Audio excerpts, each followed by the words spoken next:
verdadeiramente alerta para nos encontrar santos e de pé diante dele naquele dia glorioso em que ele virá nos buscar, né, irmãos? Trabalhamos para isso, nos doutrinamos para isso, cremos na sua palavra, persistimos na fé aguardando esse momento, não é? Eu gostaria de dividir nesse momento agora a palavra de Deus com os irmãos. Gostaria que os irmãos abrissem na carta de Tiago, capítulo 4. Tiago, logo após a carta aos Hebreus, carta de Tiago, capítulo 4, nós vamos ler do versículo 1 a 12. E quando eu falo que o Espírito Santo é que conduz a organização do culto e a própria ordem do culto, eu não combinei com nenhum cântico que foi cantado aqui, mas os irmãos percebam que o tema da mensagem hoje é resistindo às investidas do inimigo. Resistindo às investidas do inimigo. E cantamos justamente sobre a nossa força, a nossa fé, a nossa consagração de vida, que faz parte justamente dessa resistência à força do inimigo na nossa vida. Então, a partir do versículo 1 do capítulo 4 de Tiago,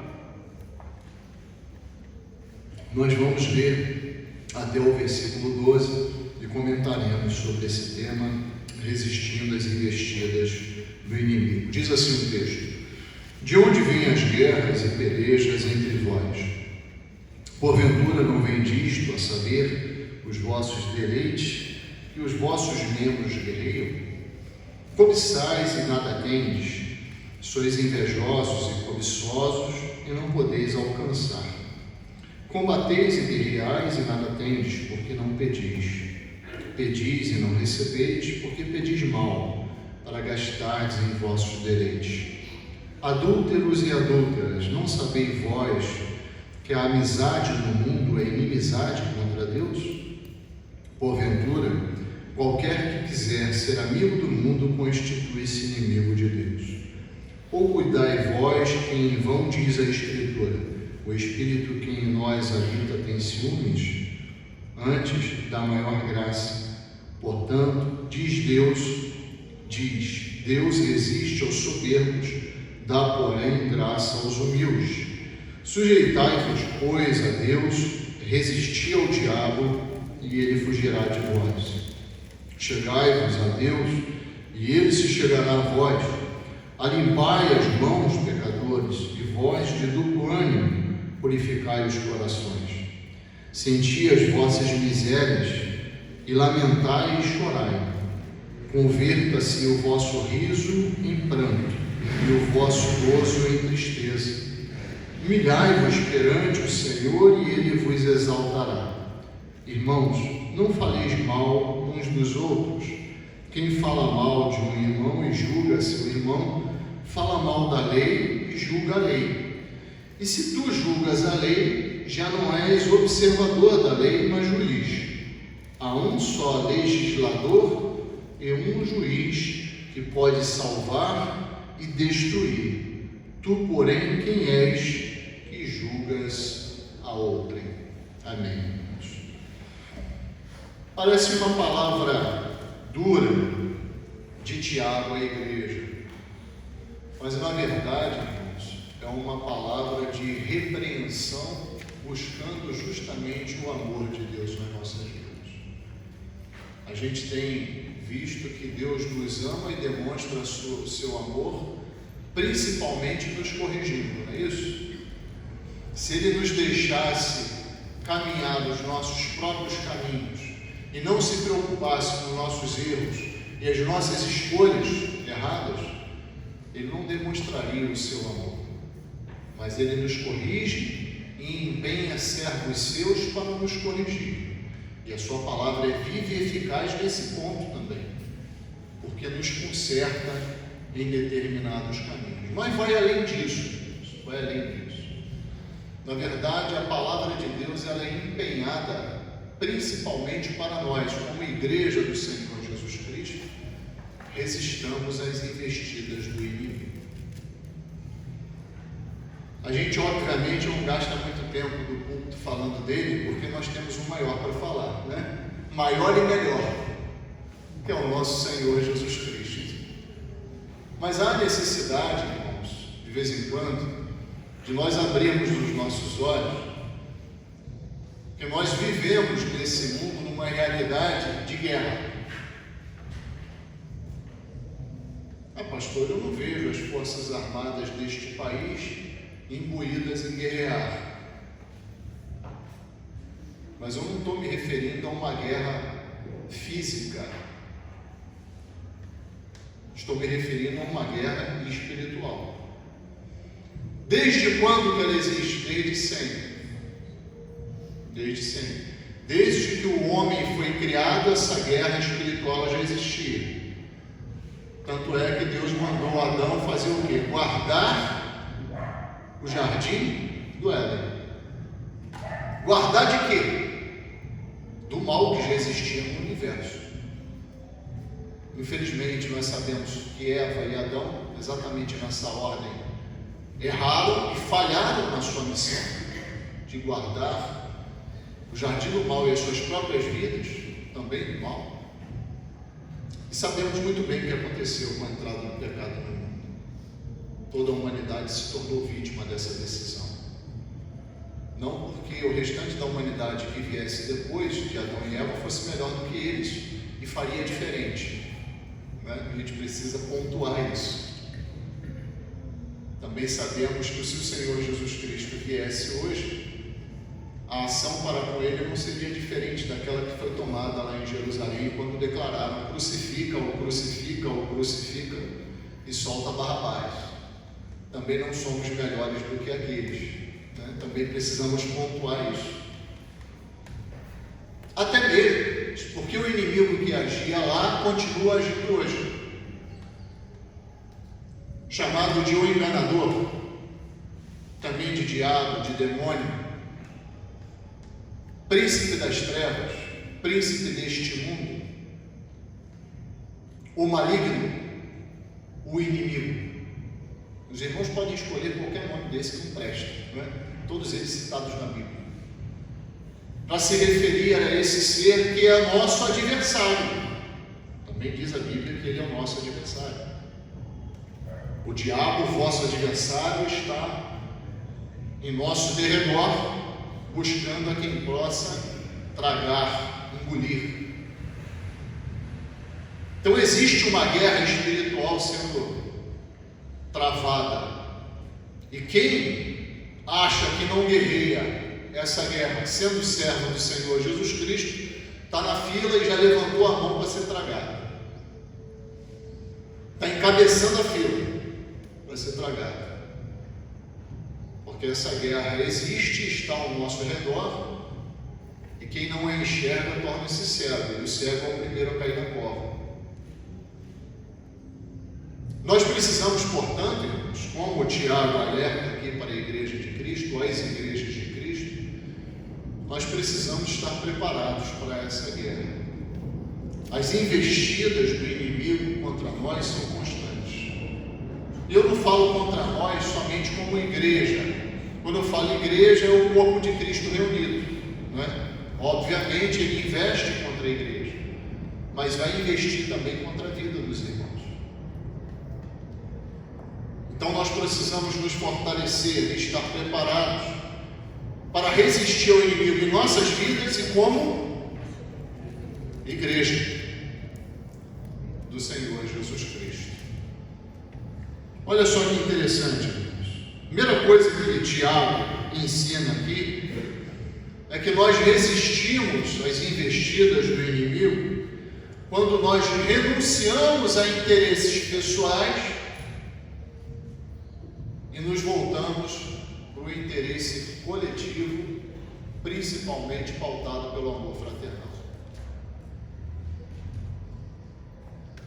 Pastor, é tão ruim assim quando eu tenho um lapso de egoísmo na minha vida dentro da igreja, ou até na minha vida particular, convivendo com os meus? Sim. Essa semana, irmãos, eu meditei muito sobre a soberba. Os irmãos sabem o que é soberba?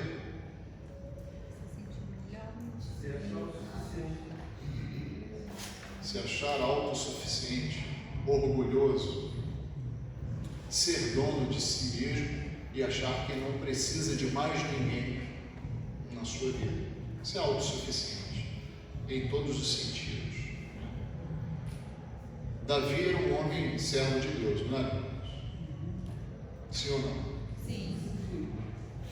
E é interessante que por mais de uma vez Davi orou ao Senhor pedindo justamente para guardá-lo de quê? Quem é? Da soberba. Guarda-me da soberba para que ela não se assenhoreie de mim. A soberba, irmãos, é a pré-queda. Soberba subiu ao coração, é certo que nos próximos passos vamos cair. A soberba precede a queda. E quão grande será essa queda? Qual o tamanho dessa queda? Vai ser proporcional ao tamanho da soberba em nossos corações. Se a gente começar a achar que Deus precisa da gente para alguma coisa, se a gente começar a achar que nós somos muito importantes para o reino de Deus, que a nossa palavra é muito equilibrada, muito bem utilizada, que nós conhecemos muito da Bíblia, conhecemos muito de uma determinada área da vida, isso é soberba. Isso é soberba. E a soberba nos conduz à queda. A soberba tem outra característica muito interessante que nos impede de viver em comunhão. Se cada um aqui se achar mais do que o outro, qual será a nossa comunhão?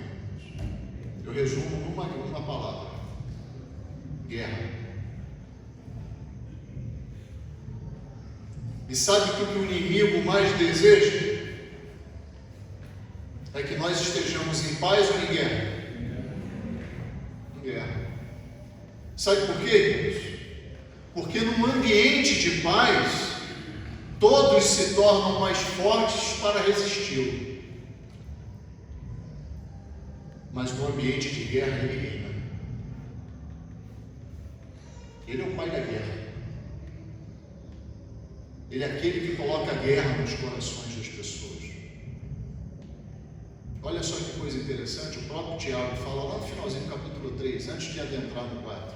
Último versículo do capítulo 3. Ora, o fruto da justiça, qual é o fruto da justiça?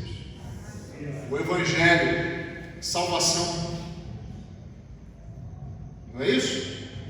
Fruto é algo que foi produzido. Não é? O fruto da justiça é o Evangelho, a salvação que foi produzida pelo próprio sacrifício de Jesus. E olha o que ele fala: o fruto da justiça semeia-se aonde? Na paz, para aqueles que são exercitados pela paz. Sem paz, o inimigo reina. E o Evangelho deixa de ser pregado e, acima de tudo, deixa de ser vivido. Por isso que o inimigo tenta tanto inserir dentro da igreja um ambiente de guerra. Porque na guerra ele reina, ele trabalha para que seja retirada a paz da igreja e que cada um comece a se achar mais do que o outro. Né? Nós renunciamos, irmãos, a interesses pessoais quando lembramos da graça do Senhor Jesus Cristo e das bênçãos imerecidas que recebemos. É dessa forma que a gente renuncia a interesses pessoais. O que é graça? Favor imerecido. E nós sabemos muito bem que as bênçãos derramadas sobre as nossas vidas também têm o mesmo sentido. São imerecidas. Nós não merecemos tamanhas bênçãos do Senhor, tamanho cuidado do Senhor na nossa vida. E quando a gente começa a achar que merece, justamente a gente começa a se exaltar a si mesmo. Então nós precisamos lembrar que aquilo que recebemos do Senhor, a sua graça, as suas bênçãos imerecidas, vem pela nossa vida, ou vem para a nossa vida pela sua bondade e misericórdia, e não porque merecemos, ou porque somos alguma coisa diante dele. Nós resistimos e renunciamos a interesses pessoais, irmãos, quando dedicamos muito mais tempo a orar pelos nossos irmãos do que por mim mesmo. Interessante isso, né? Jó foi curado e a sua vida foi restabelecida. Os irmãos sabem quando? É isso mesmo, irmã Rosa. Quando ele estava orando pelos seus amigos.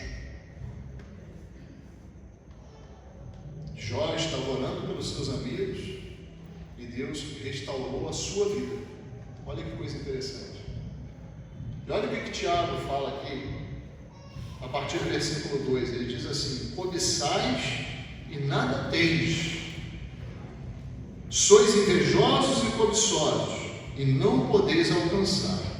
Combateis e guerreais, e nada tendes porque não pedis.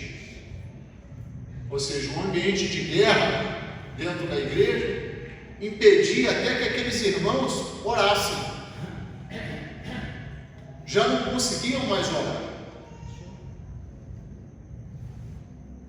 E aqueles que oravam, está aqui no versículo 3, oravam não pelos seus irmãos, que é como a Bíblia ensina, para nós orarmos uns pelos outros. Sabiam, irmãos? Nós devemos gastar mais tempo orando pelo meu irmão do que por mim mesmo, pelas minhas causas. Tente fazer isso na sua vida, e os irmãos vão experimentar a graça de Jesus sobre a vida de vocês, assim como Jó experimentou na vida dele. Então, uma parte da igreja, ele está criticando aqui, nem orava. E aqui orava de forma egoísta, pensando nos seus próprios deleites. É o que diz no versículo 3: pedis e não recebeis, porque pedis mal, para gastardes em vossos deleites. Então, irmãos, se nós queremos resistir ao inimigo, automaticamente eu preciso me esvaziar de mim mesmo e pensar num coletivo, principalmente num coletivo que tem a junção, a união, o vínculo do amor fraternal que nos traz paz. Talvez os irmãos não tenham pensado nisso, mas isso faz parte da resistência da igreja ao inimigo. E se faz parte da resistência da igreja ao inimigo, faz parte da resistência das nossas vidas ao inimigo. Permanecer em paz, buscar a paz, buscar a comunhão, me preocupar com o meu irmão, ser empático, procurar o amor fraternal, isso faz parte de uma base que resiste ao inimigo. E contra essa base, ele não tem vez. Não tem vez. Outra coisa, irmãos, nós resistimos às investidas do inimigo quando rejeitamos a amizade do mundo. Eu gostaria de ler com os irmãos Romanos, capítulo 12, carta aos Romanos, capítulo 12, segundo versículo.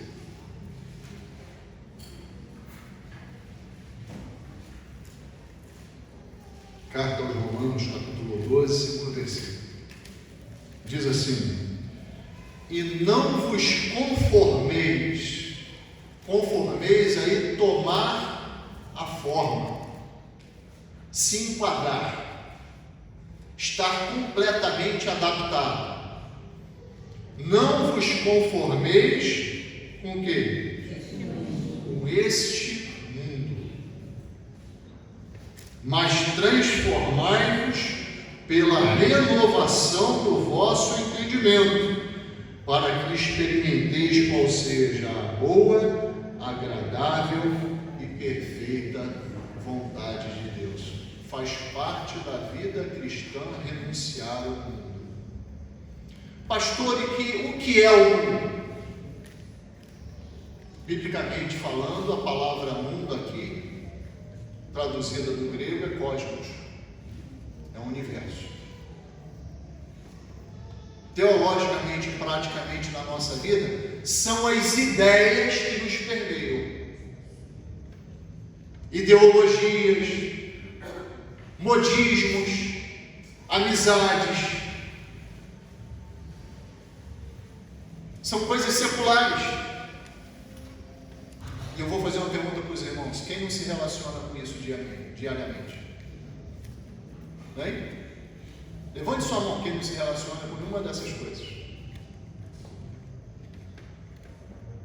Isso é o mundo.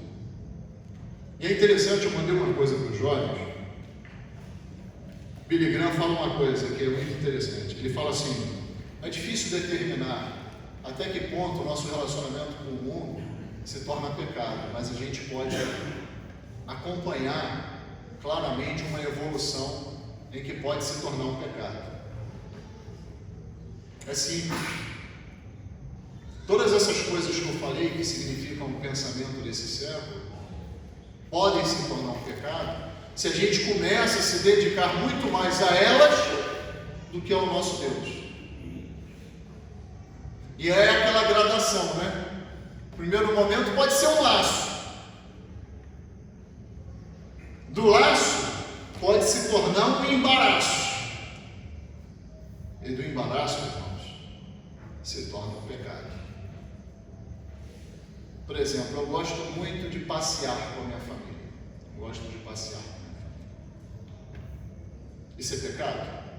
Eu sei que outros irmãos aqui também gostam. Isso é pecado? Claro que não é pecado. Mas o passear com a minha família não faz parte do reino de Deus. Faz parte das coisas deste mundo. Não é? Se eu começo a passear com a minha família todo final de semana, o que vai acontecer? Se torna um laço. Se eu começo a escolher domingo para ir na praia e no shopping, se torna um embaraço. E daqui a pouco, continuamente, eu estou deixando de estar congregando com a minha igreja, louvando e adorando o meu Deus, para estar me dedicando à minha família e aos prazeres deste mundo. Entenderam a progressão? Não é? Outra coisa, estudos.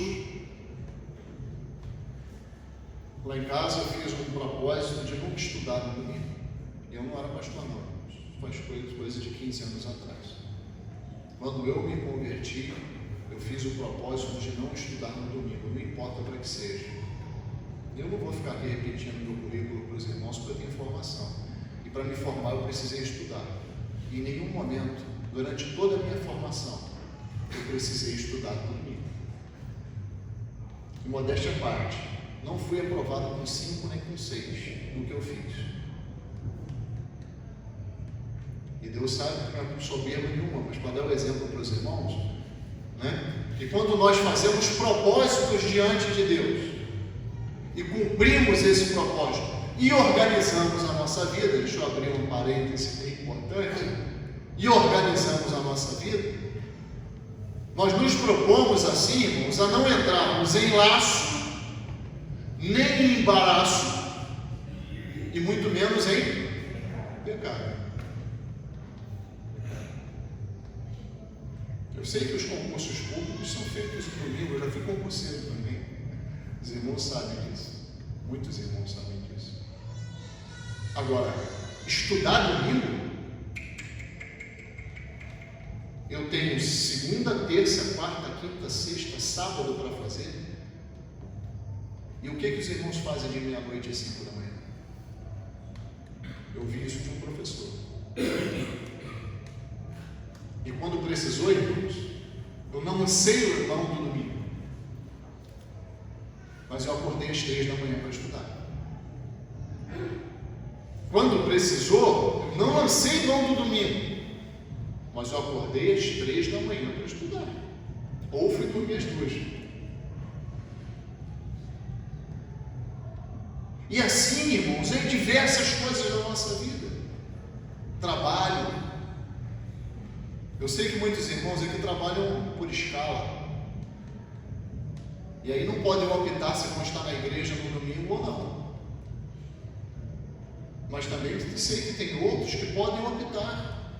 E muitas vezes eu vi irmãos escolherem trabalhar no domingo, porque no domingo ganha uma hora extra maior.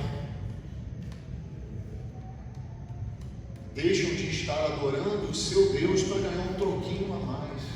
Os irmãos acham que esse troquinho a mais que vai entrar vai ser abençoado? Digo para os irmãos de imediato que não. Vai entrar como um saco furado. Bota por cima e sai por baixo. E é exatamente isso que acontecia. A gente acompanhava a vida dos irmãos, é exatamente isso que acontecia.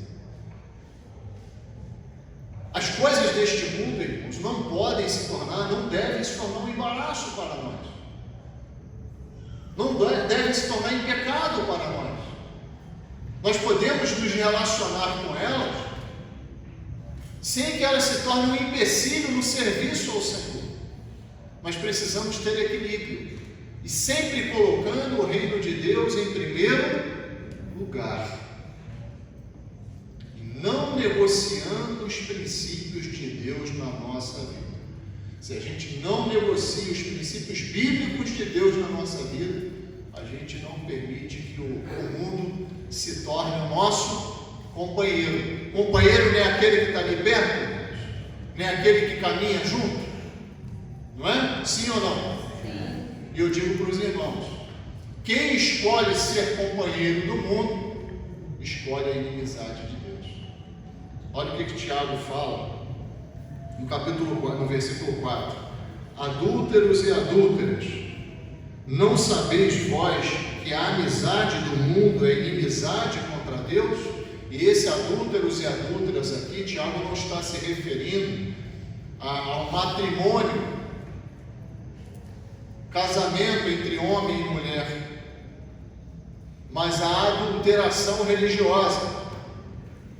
Porque quando nós decidimos ser amigos do mundo, nós estamos cometendo idolatria. Nós estamos pegando essas coisas que são naturais na nossa vida e colocando no lugar de quem? Resumo, idolatria. Porque idolatria é justamente a substituição de Deus na nossa vida. Quando qualquer coisa substitui Deus na nossa vida, é idolatria. Então, quando o diabo fala aqui adúlteros e adúlteras, ele está se referindo a pessoas que substituem Deus na sua vida por qualquer coisa. E neste caso aqui, exatamente pelo mundo. Porque ele fala, portanto, qualquer que quiser ser amigo do mundo, constitui-se o quê? Inimigo de Deus. E não há resistência ao diabo, não há resistência ao inimigo, tornando-se companheiro do mundo. Eu vou falar uma coisa para os irmãos: se os irmãos se tornarem companheiros do mundo, nem precisa se preocupar com o inimigo nas vossas vidas, porque ele vai combater aquele que está firme, servindo ao Senhor. Se você já se tornou amigo do mundo, o inimigo não se preocupa mais com você, porque você também já se tornou amigo dele. Não vai se preocupar mais contigo. Ele vai estar aplaudindo a escolha que você fez. Portanto, irmãos, se queremos realmente resistir ao inimigo nas nossas vidas, sejamos amigos de Deus e continuamos como inimigos do mundo, vivendo a nossa vida aqui com equilíbrio, convivendo com todas essas coisas, mas não permitindo que nenhuma delas adentre aonde? No nosso coração e substitua o lugar que é só de um, não é? Do Senhor Jesus Cristo em nossos corações. Por último, irmãos, nós resistimos às investidas do inimigo nos sujeitando a Deus. Pastor, tem algum crente que não se sujeita a Deus? Muito. Não sei se os irmãos já conheceram, eu já conheci alguns. Pastor, isso pode acontecer comigo? Pode. Pode acontecer comigo, pode acontecer contigo. Se nós começarmos a prescindirmos da humildade na nossa vida, se nós começarmos a prescindir de nos aproximar de Deus com o coração purificado, por isso que eu falei, né? Que nós não combinamos, mas a fala da irmã Ana, os hinos cantados mostram isso. E se nós precidirmos que Jesus é o único legislador e o único juiz, nós vamos começar a achar que nós podemos nos colocar num patamar que não é nosso. Não é nosso. Nós precisamos nos sujeitar a Deus. O que é sujeitar a Deus? Estar debaixo. Não é ao lado nem acima. É estar debaixo. Eu reconheço que sujeitar a Deus é difícil. Não é fácil. Não é fácil. Sujeitar a Deus é difícil. Declarar para o Senhor: eis-me aqui, faz o que tu quiseres de mim, não é fácil, mas é requerido de todos nós. Não é só daquele que serve no ministério, não é só aquele que sobe aqui para cantar, não é só daquele que sobe para tocar, não é nada disso, irmãos. Todos nós. A sujeição a Deus é requerido do crente, até mesmo porque é uma vacina contra as investidas do inimigo. Quando o inimigo tentar vir contra nós teremos um à nossa frente, não nós mesmos.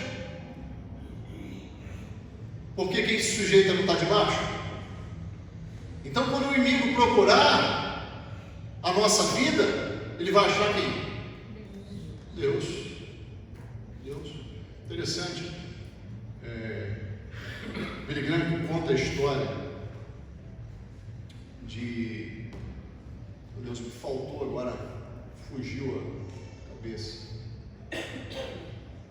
Um pregador americano, isso eu tenho certeza que era, às vezes a cabeça do pastor falha também, que deu uma entrevista uma vez para uma TV americana, e a repórter perguntou para ele o seguinte: como é que o senhor faz para que o diabo não entre no seu coração? E aí aquele pregador americano respondeu o seguinte para a repórter: quando o diabo bate no meu coração, quem atende é Jesus. E o diabo pergunta para ele: eu estou procurando fulano de tal.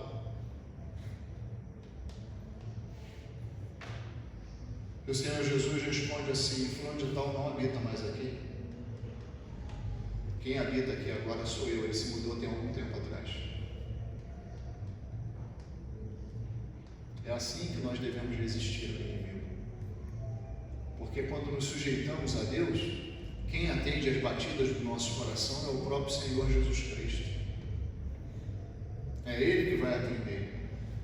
E quando o inimigo tenta invadir a nossa vida, tenta nos estragar, quem vai nos defender é aquele a quem nós estamos submissos, sujeitos. Simples assim. Pastor, de que forma que eu fico sujeito? 3 coisas que Tiago fala aqui, que são imprescindíveis à sujeição a Deus. Primeira coisa que ele fala aqui no versículo 7, ele diz: sujeitai-vos, pois, a Deus, resistir ao diabo. O que vai fazer? Ele vai fazer, vai embora, vai fugir de nós. E ele diz como? Chegai-vos a Deus e Ele se chegará a vós, ou seja, comunhão. Mas olha só: alimpai as mãos, pecadores, e vós de duplo ânimo, purificai os vossos corações. Então, quando a amargura, o ânimo dobre, aquele sentimento ruim estiver crescendo no nosso coração, o que a gente tem que fazer? Eliminar. Isso faz parte da resistência do inimigo na nossa vida. E no versículo 6 ele diz assim: antes da maior graça, portanto, diz, Deus resiste aos soberbos, mas o que ele faz em relação aos humildes? segunda coisa, do lado de nós tem que estar constantemente a humildade. Ninguém é sujeito a Deus sem humildade. E ninguém é sujeito a Deus sem purificar o seu coração. E não é Deus que purifica o nosso coração. Hein? Presta bem atenção no que Tiago fala aqui. Tiago fala: purificai os vossos corações. Porque a ferramenta de purificação já nos foi dada. Não é isso? No Evangelho de João, capítulo 17, não é isso que entendemos? Santifica-os na verdade. A tua palavra é a verdade. E a santificação não é uma purificação? É ou não é? É. Santificação é uma consagração para Deus, é uma purificação do meu coração. E terceira coisa, não menos importante, é nós reconhecermos que é a palavra de Deus que nos guia nessa vida. E nós não podemos colocar nem tirar da palavra de Deus nada. Sabe por quê? Hoje nós estamos vivendo uma crise de poderes no Brasil. É o judiciário legislando, o legislativo querendo julgar. Então, assim, está uma bagunça tremenda. A gente não sabe mais qual é o limite dos poderes dentro do Brasil. Uma bagunça tremenda, né? A gente vota para colocar pessoas lá para fazerem leis para a gente, mas o STF, depois você corta isso para mim, tá? O STF vai legislar no lugar das câmaras, né, e do Senado. É isso que está acontecendo hoje. Mas nós não podemos repetir isso na nossa vida. Sabe por quê? Só existe um legislador. E o legislador faz o quê? Cria o quê? Leis. Só existe um legislador. E também só existe um juiz, que vai julgar não segundo as nossas interpretações de lei, mas vai julgar segundo a sua própria legislação. Olha o que diz nos versículos 11 e 12. Irmãos, não faleis mal uns dos outros. Quem fala mal de um irmão, julga seu irmão, fala mal da lei e julga a lei.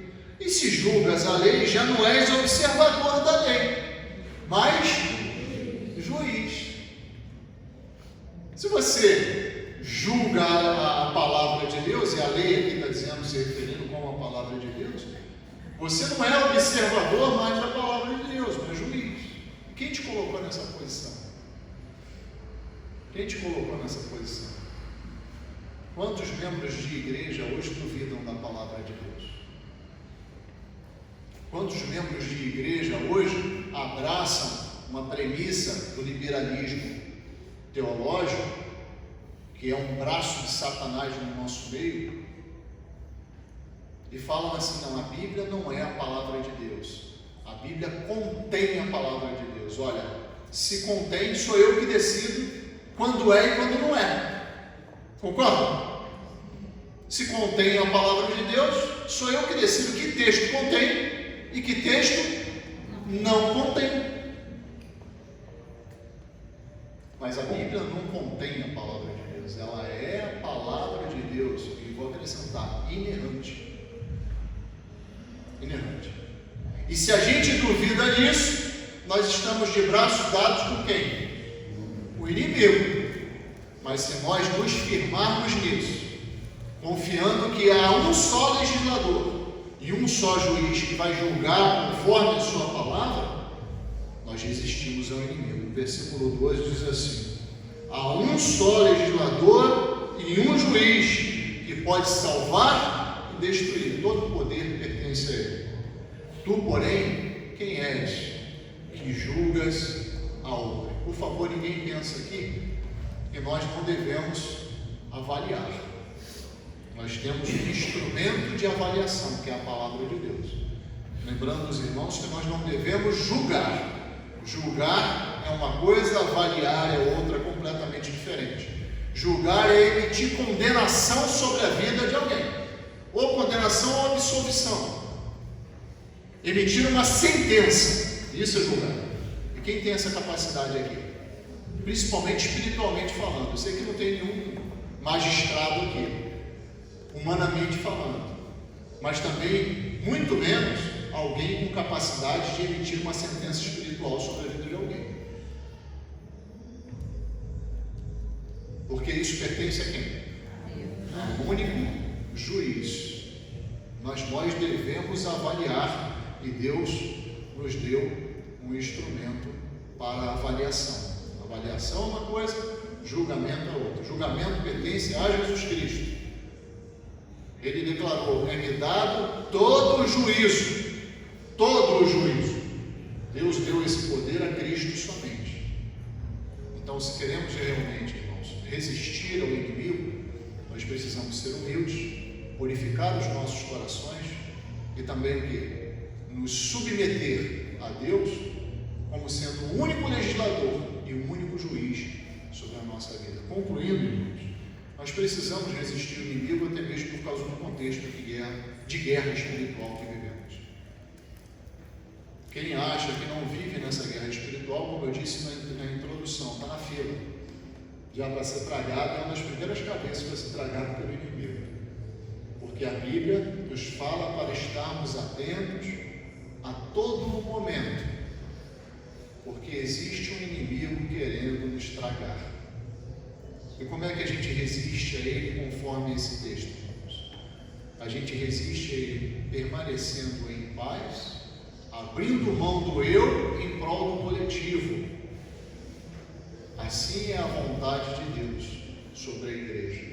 A gente resiste ao investido do inimigo, rejeitando a amizade do mundo e nos achegando à comunhão cada vez maior com Deus. E a gente resiste ao inimigo, nos sujeitando a Deus com humildade, purificando os nossos corações e reconhecendo que sobre nós só há um legislador e um juiz. Que Deus possa nos abençoar. Amém. Vamos nos colocar